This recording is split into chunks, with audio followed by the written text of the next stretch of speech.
Hi there. Okay, so what I'm gonna do today, the videos that I'm gonna be doing, is the rest of the muscles. I didn't get a chance to have a model yet last night, and also I passed out. When I passed out, like nobody can wake me up, and oh gosh, like that. Anyways, I'm so tired. I'm mentally drained, right? I've been recalling, studying, and studying. And on one thing that I wanted to advise for the students who's studying to be a therapist, right? And I know it could be overwhelming to study, right? Especially if you wanted to get your licensing. Like for me, my experience, we all have different experiences, so don't listen to other people's experiences. Their experience is different from yours, so do what you have to do. I didn't even finish some of the topics from the book. My go-to book for therapy is Rat Ray, and a trail guide is for palpation or even so the anatomy, right? It's already there. So those two, I just go back and forth. But prior to my exam, um, I didn't read. Although I read the whole book, except TMJ, ulnar nerve lesions, and ulnar nerve compression. They're just so big, important um, topics in the book, right? And they're huge. But again, from I guess 2.5 years, you've been using it all throughout. I guess it retained in my head. But I'm not saying that that could happen. Like I said, don't fall, right? But this is my experience that I'm sharing. So having said that, I would like for you guys to make sure that you read the whole book again before your licensing exam. That's what made me pass. Um, so you need to make sure you interpret differently because the first time you read this book, the book or any book that you're studying, will be a different interpretation from you after you know everything. And I could promise you, you'll see it differently, and you'll say, "Aha!" You'll say, "Aha!" It's a moment of truth. Maybe there's some missing puzzle too. Like for me, I have lots of missing puzzle that I still don't know. And even if I could say, oh, because sometimes they're in a moment of confusing too, right? And or maybe I have missed that or something like that. I have some questions still that's still not, you know, um, connecting um, correspondingly 100% yet, and that happens usually, right? And but in due time everything will be a clear picture.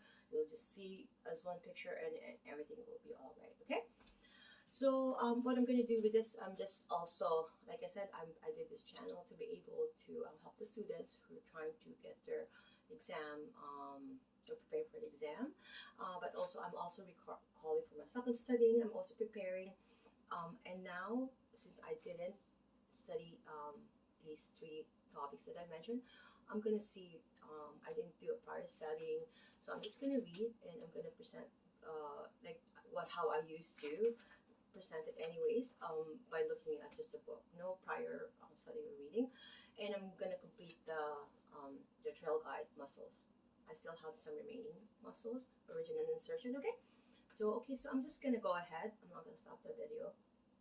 I'm gonna try to have two TMJ dysfunction anyways. Okay.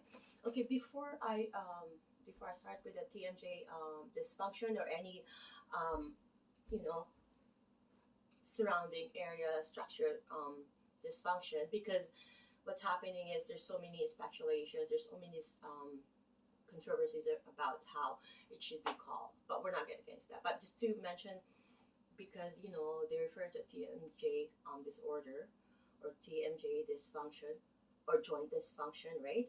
There's no mentioning of any muscle irregularities or any muscle dysfunction, because the TMJ joint is not only composed of the joint itself. Of course, the muscle is also a contributing factor. The teeth also is a contributing factor, right? We all know that, and all of course the joint itself, and that's why it is TMJ joint dysfunction, right? But I'm gonna mention a little bit of anatomy. I'm not gonna focus on that because I'm going to be doing another video of physiology and anatomy later on. And I have made a few back then. I had just, it's a matter of finding it, which phone I put it into. And also, I wanted to also just discuss a little bit about the the CIs that we should avoid and the manifestations. Okay, so I'm gonna refer to my notes now. Okay, so TMJ is dysfunction is a disorder of the muscles of mastication, the TMJ joints, and the associated structures. That sounds better. This is from Rat Ray. Okay, so I'm just going to go ahead with the anatomy. Okay, but again, I'm just gonna refer to the notes. But okay, I'm just gonna mention about the motion of the TMJ.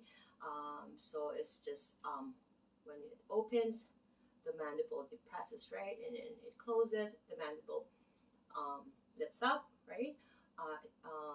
It elevates or lifts up, and it deviates. It goes, let's say, to the right. The mandible goes to the right or to the left. That's deviation. Okay, just keep that in mind. So in correlation of the head, because the head doesn't move. Okay. We also know that the mandible is the one moving. Okay, and I'm gonna quickly mention about like the parts or the articulating joints quickly as possible. But there's so many. Unfortunately, I'm not equipped to do that. But there's so many anatomy videos that you can watch of the TMJ. I meant, sorry about that. Okay. So the two TMJ joints are the most superior synovial joints in the body. Okay. So motion occurring at the TMJ joints has two components: rotation and glide. So either they glide or they rotate. I'm going to repeat that. Okay. They rotate or glide. So the inferior portion of the joint, which is the condyle, allows for rotation, which occurs mostly in the first third of mandibular depression. So if the mandibular depression is 1/3 of that, the inferior portion of the joint, the condyles, allows for rotation, okay, or opening of the jaw, which is, depression, right? That's the same action, opening of the jaw or depression of the mandible. Okay, the superior portion of the joint, the temporal bone, okay, so this is the superior portion. The inferior portion is the mandible. Okay, allows for the gliding motion. So we're gonna have to keep that in mind. Okay, so the upper portion allows for the gliding. The lower portion allows for rotation. Okay, and glide both. Okay. So the vertical eminence or widening of the temporal bone marks the normal limit of anterior translation of the condyle. So let's say between the two bones.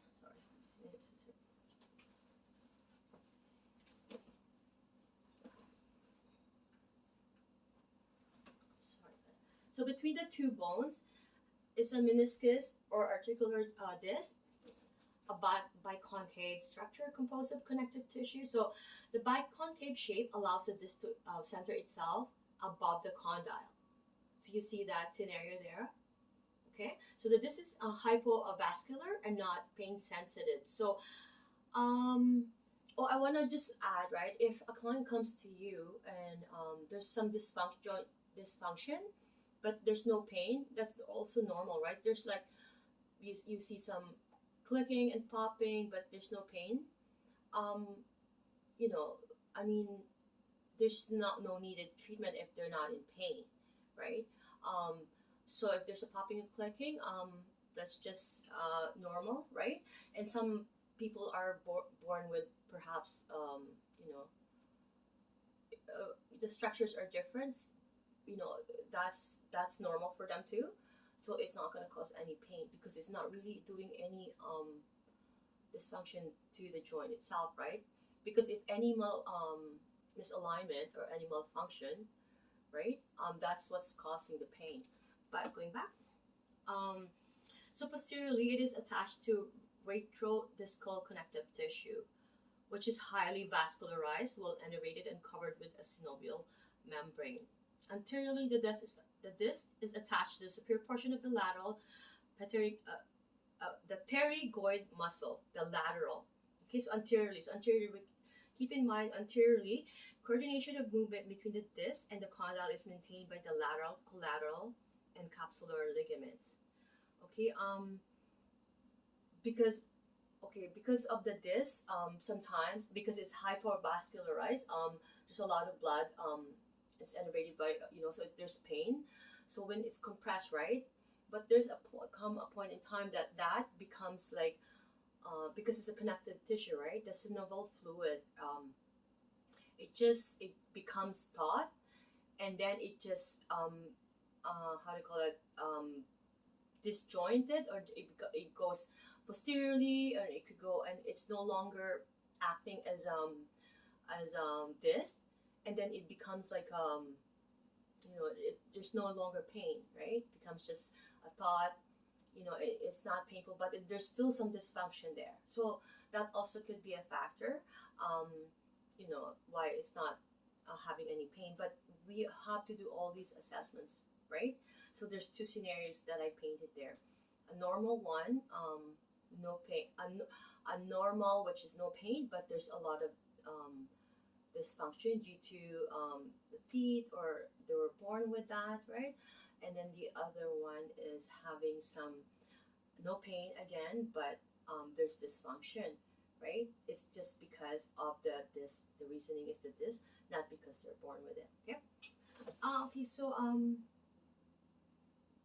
in the jaw, it opens. The muscle that close the jaw are the temporalis. I did a video about that, and also about the teeth, um, um, and the type of teeth, right? So we have to kind of, the dentist would know if there's an issue that's going to contribute to the malfunction of the joint.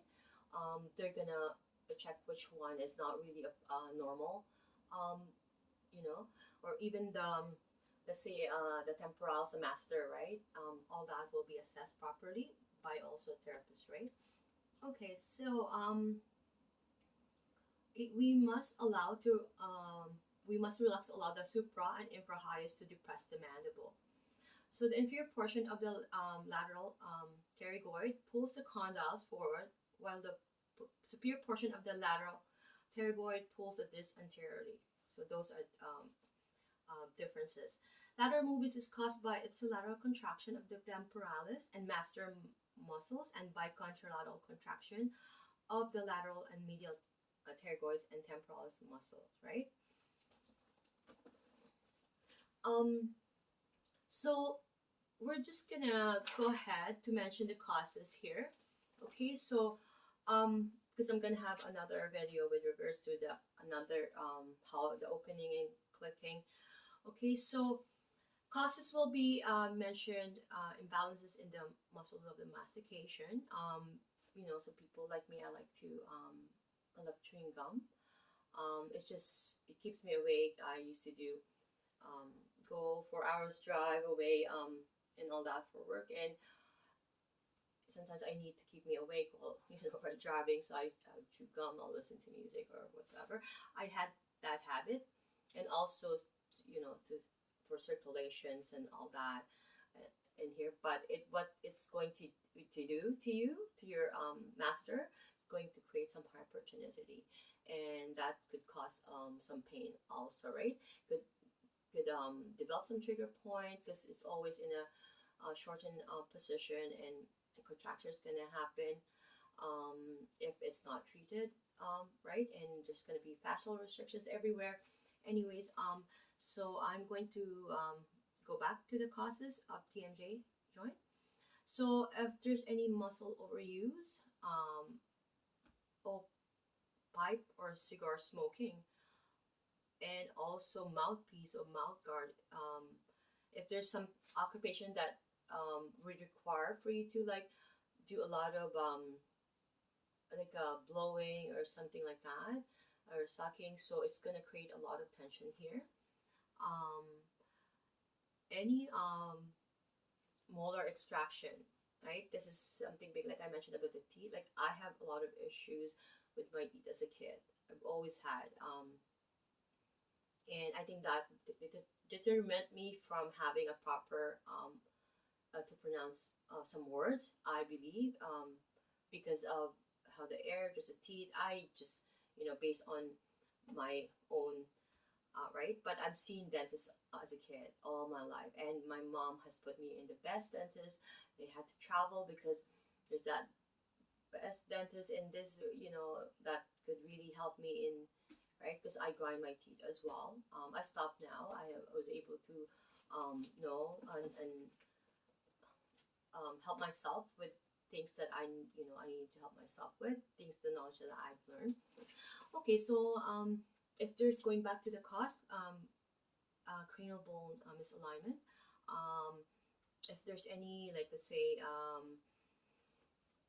and any a little misalignment, that will certainly cause TMJ dysfunction, any parts of the bone. Okay, any postural dysfunction.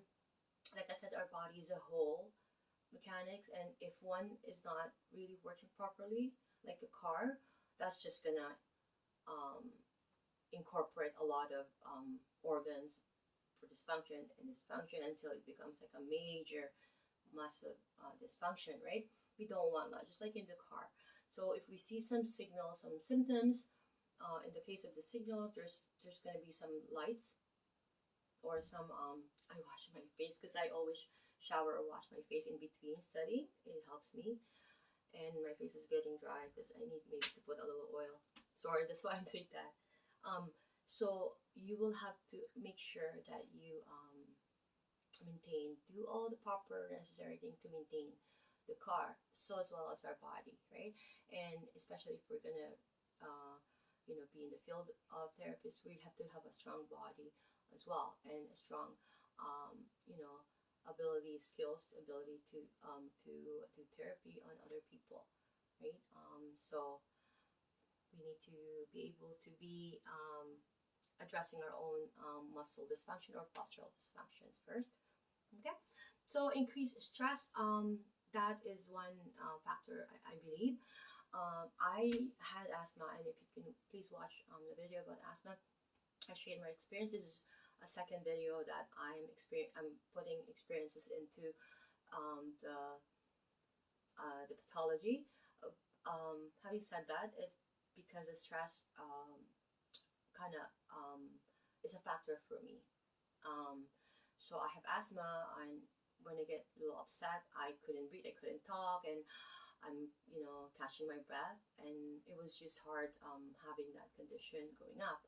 And I felt that I overcame it when I came here to Canada. I became stronger, but in cold I couldn't. There were times in Kitchener I was not able to handle the cold, and I was pregnant, and it was so hard to control the talk, and I don't have any body there, right? So I had to go back to at least so I can, I know people in Toronto, and I could approach if anything. I'm not the type who would approach for help anyways, but I want that feeling of, hey, my at least you have somebody to go for help, right? Because it could be a life-threatening issue. Okay, so I said that this for sleep, we're gonna have to make sure of factor we get enough sleep, okay, and eat proper food, okay. I'm just adding that to the stress, just to help the stress. Okay, another cause will be trauma, right? So if we had a trauma directly to the joint, and I don't want to stop the video, so I just want to continue it, but I'm gonna do two parts. So if there's any sinus blockage or any infection that happened even with as a kid, and it it it became a contributing factor for head forward carriage or deviation, perhaps because scoliosis could happen. Even that simple joint dysfunction could recruit other areas, because muscle imbalance here could start happening here, could start happening here. You know what I mean, right? We need to address all those dysfunction as early as you can. Do not follow me. I have not. I think for decades and decades, I've not seen any doctor or therapy or help, it's because I've been busy just trying to provide, right, for my 3 children. It's hard to be a single uh, mom and and think about all these things, right?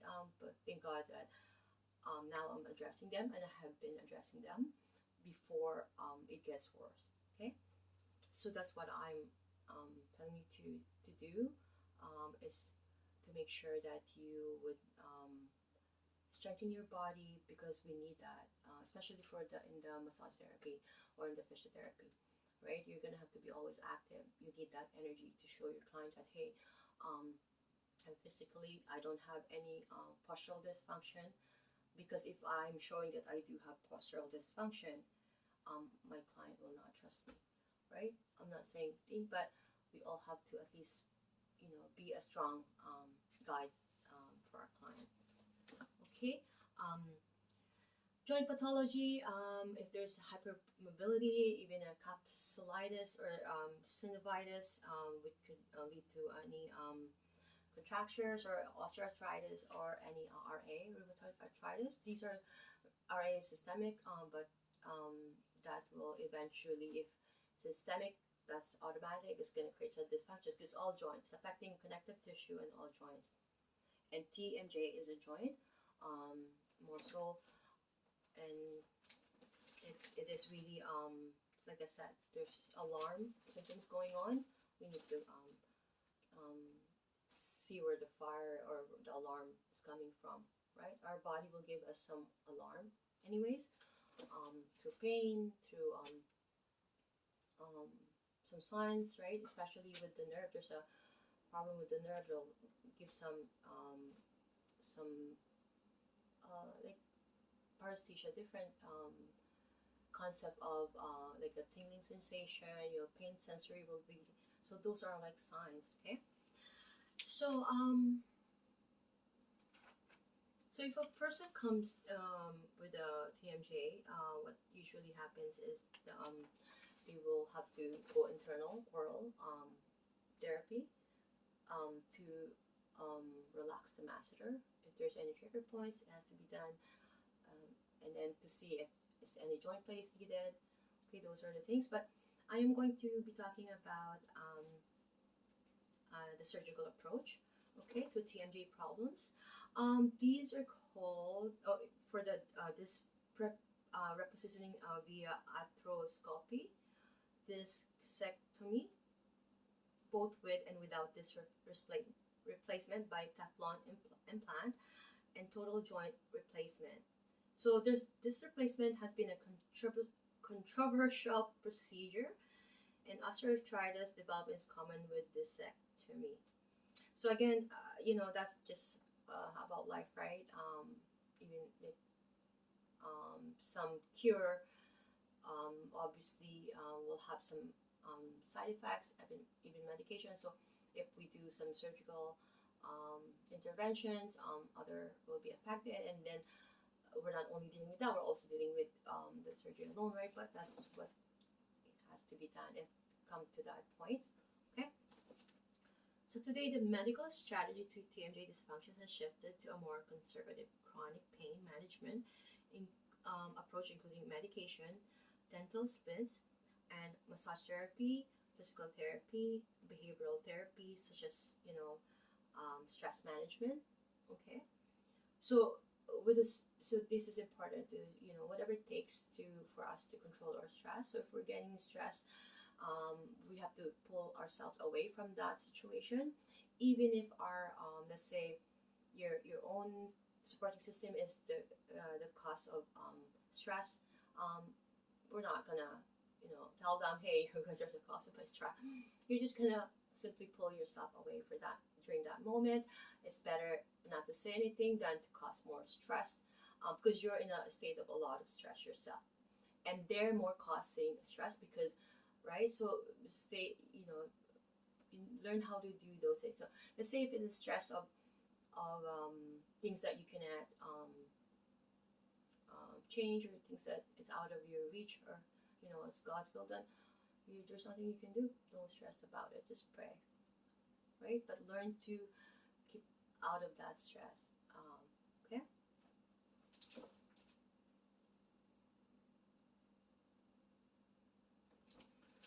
Okay, medication could be NSAIDs, okay, and any inflammatory and muscle relaxant to reduce the spasm. But keep in mind that they come to us, right? We always have to know what's the CI for all these cases. If we took medication, we're gonna have to reduce the tools that we're gonna use, right? The techniques. So either we modify the pressure, or not use it at all, right? There's some techniques that we can't use if they're under that medication, so we're gonna have to know all of that. Okay, I'm gonna be talking about the manifestation. TMJ could be unilateral, meaning one side, or bilateral, both sides. Okay, there's some testing that could be done, and you can.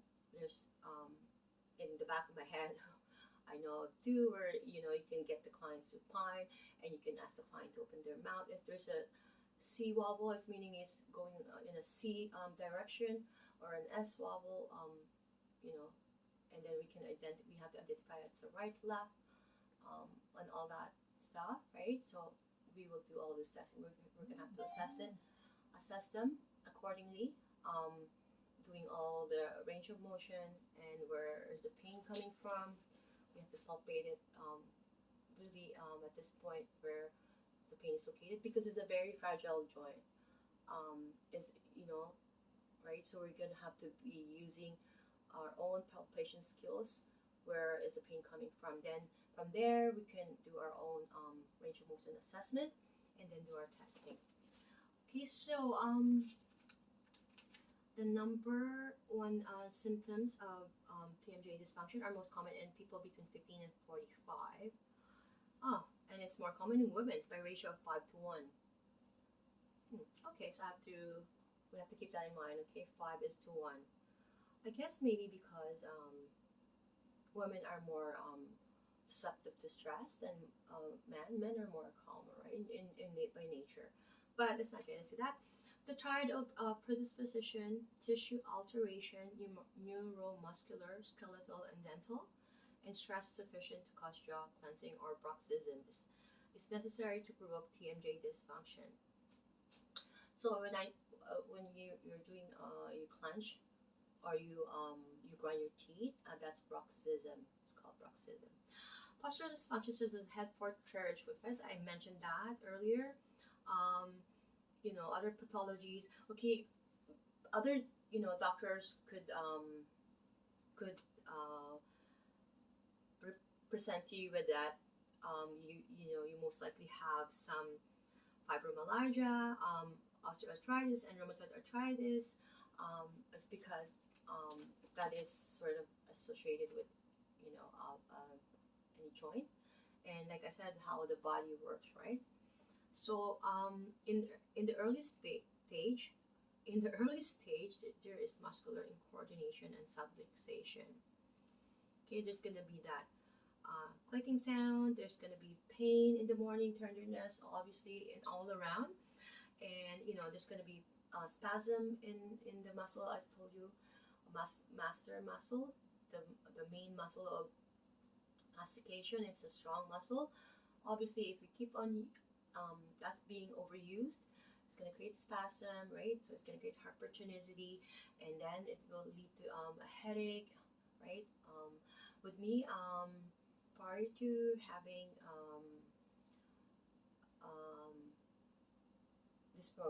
the program as a therapist, right? When I entered that program, prior to that, I had this headache that is just a known cause, right? And because of my age, perhaps the doctor had to advise for me to get an MRI, because there's no injury, nothing at all that's causing me headache, and I can't disclose what type of headache. It's just or the incident that the headache is occurring, but it was just an intense, and it was alarming. I was worried, really. I thought I couldn't work, and that's how I ended up being led to, and thank you God for that, right? It's not really happening lately, so, but I haven't really seen my doctor because of the COVID and things happen. But if there's any things happening, like have to mention that osteopathy and all that, we need to address it. Because with me, like a simple headache could be like a big symptom or signs. It's like a bell ringing. Hey, like our stove is telling us that if you put an alarm, right? A headache is really a big alarm. Okay. Um, and it's gonna have some ear stuffiness and blockage, and all obviously range of motion is always it's gonna be limited in any case if there's only any joint dysfunction anyways, right? Why? Because we're trying not to do any movements because it's causing pain. Then what happened? We get stuck to that position, right? um, so trauma or indirect trauma, inflammation, edema, adhesions, capsulitis or synovitis. So capsulitis pain and tenderness are located in the joint. They are worse with lateral movement or on opening widely. So synovitis pain is worse on the ipsilateral side with full closure. So we're gonna have to remember that, okay? And also occasional symptoms include tinnitus. See, I used to also have tinnitus, right?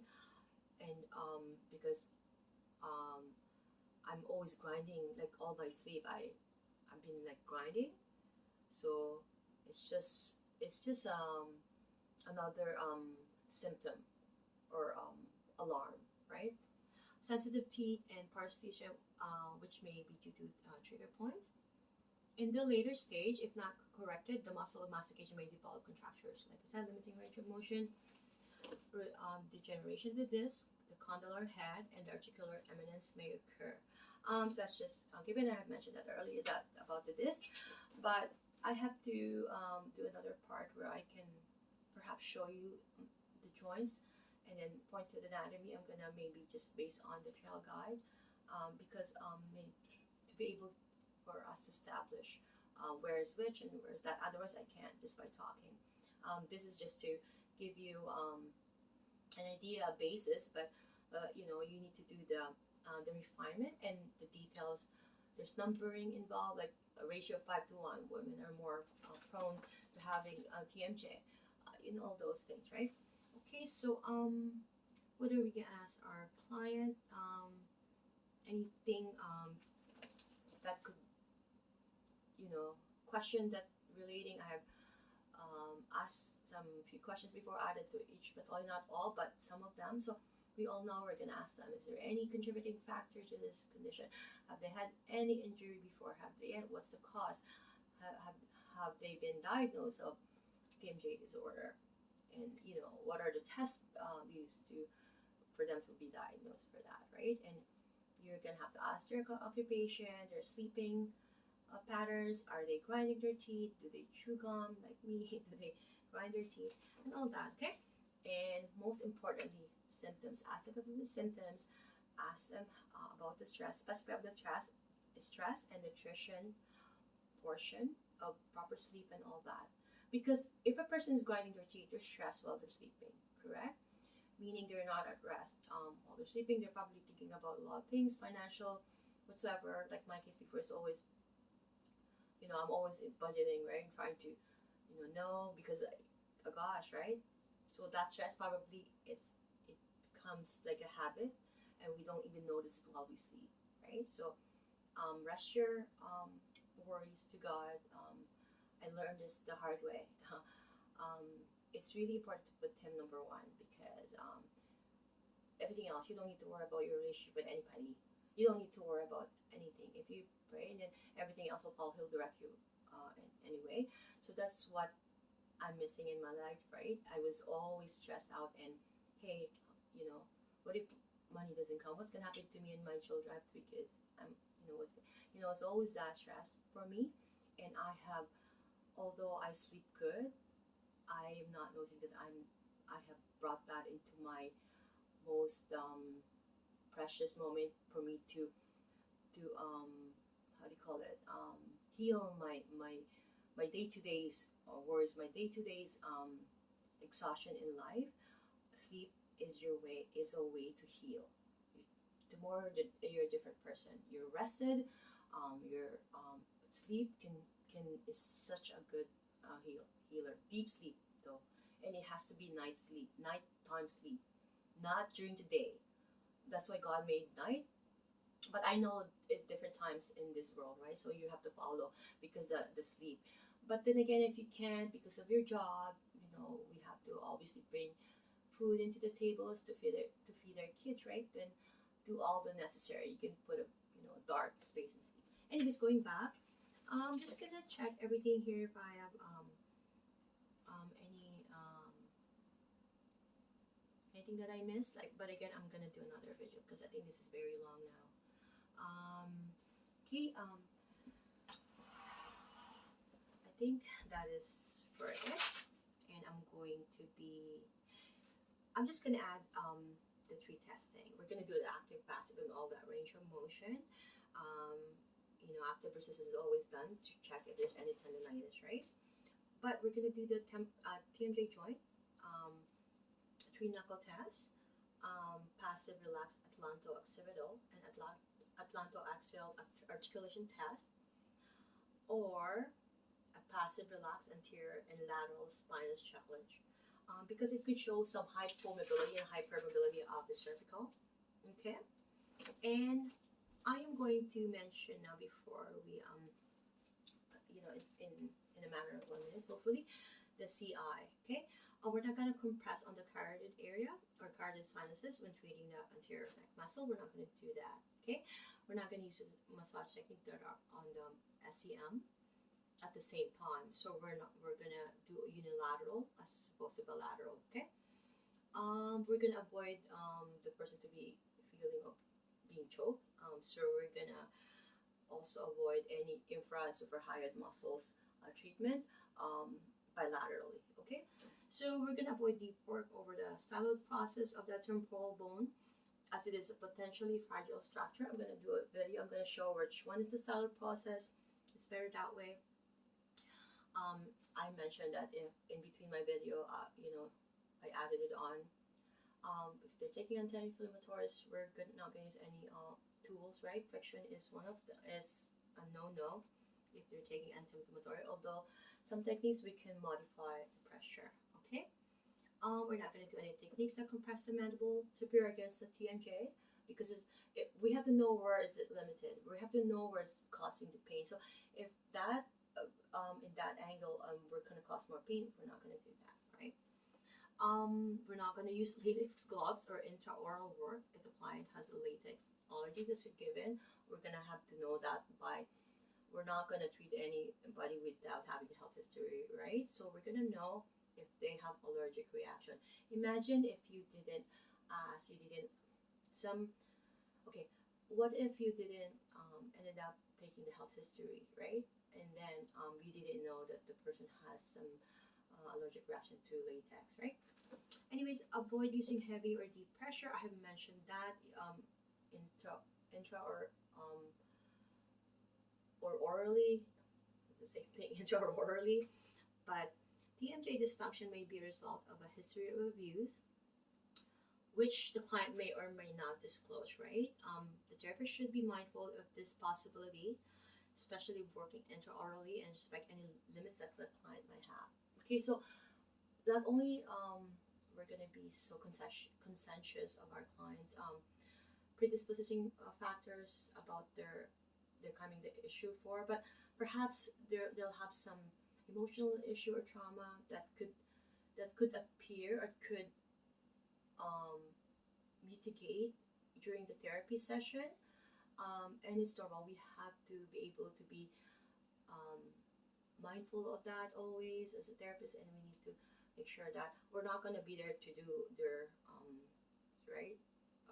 That's a different therapist that they need to see, but we have to be mindful because if they're in a traumatic experience as a kid or as prior to that, we really have to be mindful.